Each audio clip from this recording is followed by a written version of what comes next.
Hey guys, it's Hazel Bomber here. Now listen, let me tell you what I did last week. I grabbed a coffee with Dlamini. Sneh and I know each other professionally. She is the VP for Digital and Technology at ACI, and this lady is an absolute beast in her industry. But what I really wanted was the behind the scenes conversation. This year, my road to 40, yay!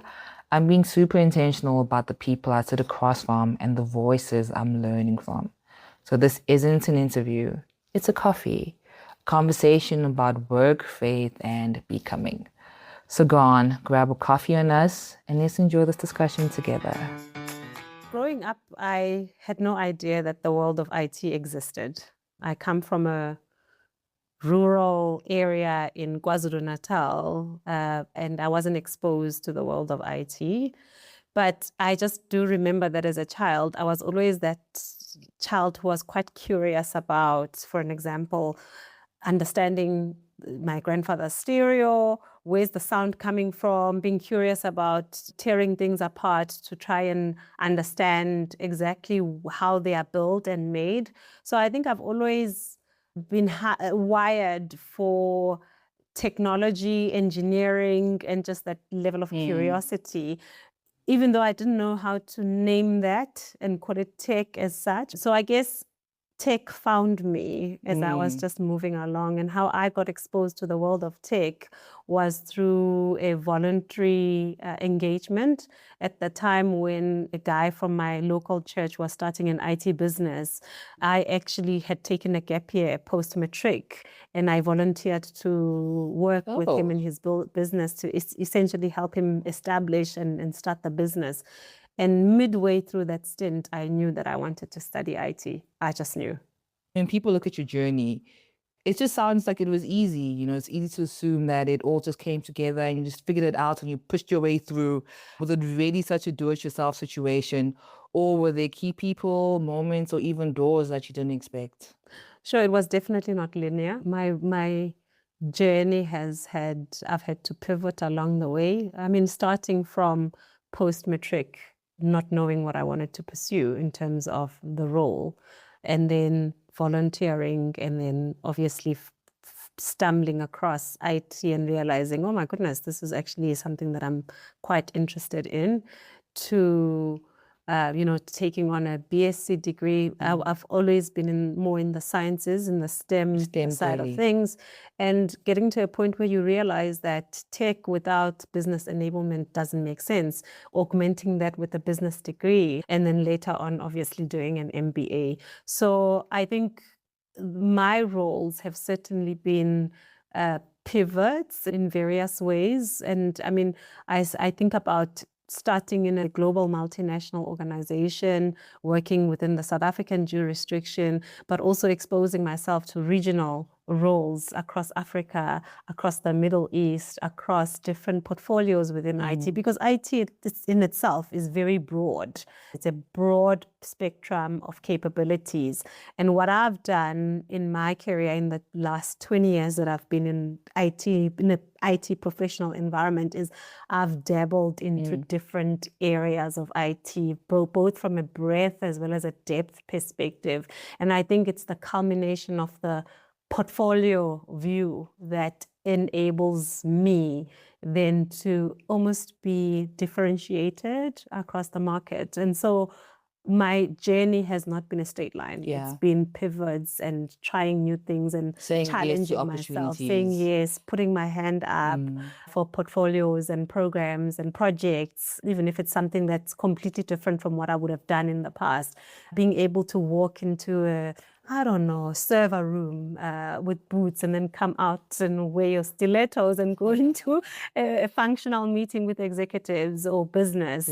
So definitely not linear. What is your relationship to failure?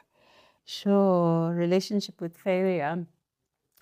I think we need to have a healthy relationship with failure and setbacks. So what failure does is it takes you out completely out of your comfort zone, because you need to almost like face yourself in the mirror. You need to face a part of you that needs to be confronted in order for you to grow to the next level. And the reality of the matter is that we are leading in the VUCA world. It's uncertain. It's just the world is changing a lot, and the world of tech is even more exponential in terms of the change that you see in terms of technological advancements. So you always work with uncertainty, and so you have to have a healthy relationship with VUCA in terms of how you then respond to it. And I think for me, that has been one of my biggest leadership lessons, to embrace failure, to embrace challenges, to embrace uncertainty in a way that allows you to actually see that as an opportunity for you to grow rather than a blocker or a setback. And just for people who don't know, VUCA is an acronym. Yes. Meaning? Volatile, uncertain, complex, and ambiguous. You mentioned that things are changing all the time. It's about AI, it's automation, it's just constant change. Yeah. In the middle of all that, where does faith fit in your lives today? Sure. Faith. For me, my faith is my anchor. It's the fundamental of everything I do, not just in the workplace, but in my own private time.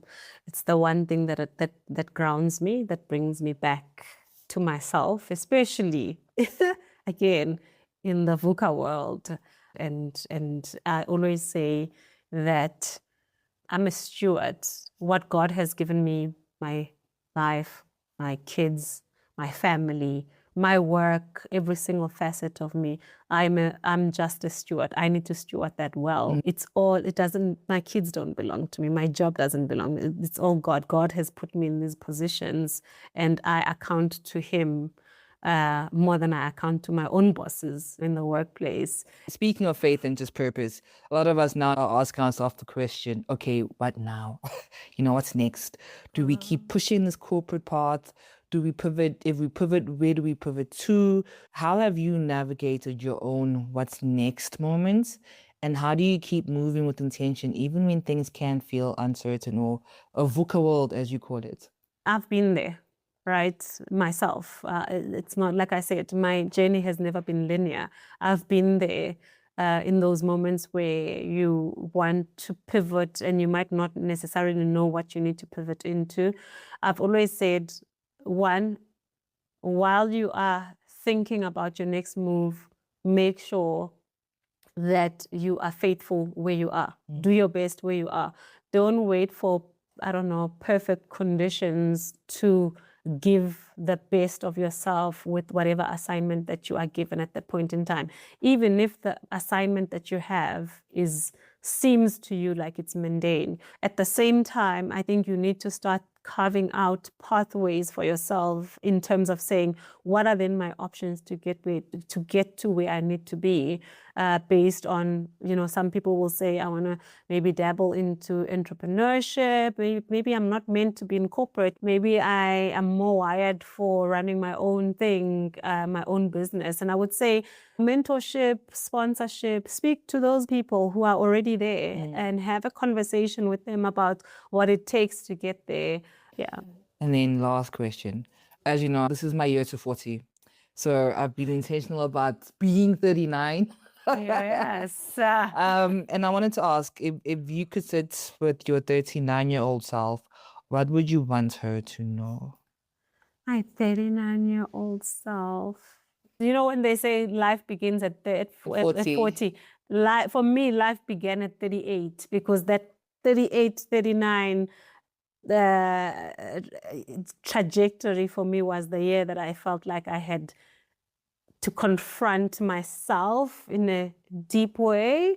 And it was almost like my pre-readiness to then get into the 40s with a very different type of snare in terms of my mindset, in terms of bringing myself back to myself. Almost like those 2 years were the years where I was probably the most reflective, and I think those years actually shaped me from the inside out. And it was like a come to yourself moment for me, 38, 39. And so I would say that, and I just do remember that in the moment, a lot of the come to yourself goals kind of confronted me. And I found myself in a situation where I was like, I wonder if the person that I am becoming as I ramp up to my 40 is the person that God has called me to be. Am I in alignment? Am I in congruence with where my purpose, my calling, my, it was a year of reckoning, if I can call it that. And I would say to myself, you will figure it out. You will be fine. Because now I'm sitting in my early 40s and I'm like, oh my gosh, like that moment of uncertainty about whether I was actually going to finally find that alignment. I found it. I can now say that I found it. But in order for me to find it, I had to go through that, almost like the galvanization that happened in the 38, 39 zone. And again, a lot of that had to do with my faith. More the inside thing, not the outside, not like roles or jobs or titles. It was very much inner confrontation from the inside out.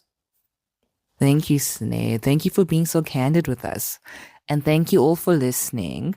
Also, if there's anyone else that you'd like us to grab a coffee with, please let me know and let's see if we can make it happen. Cheers.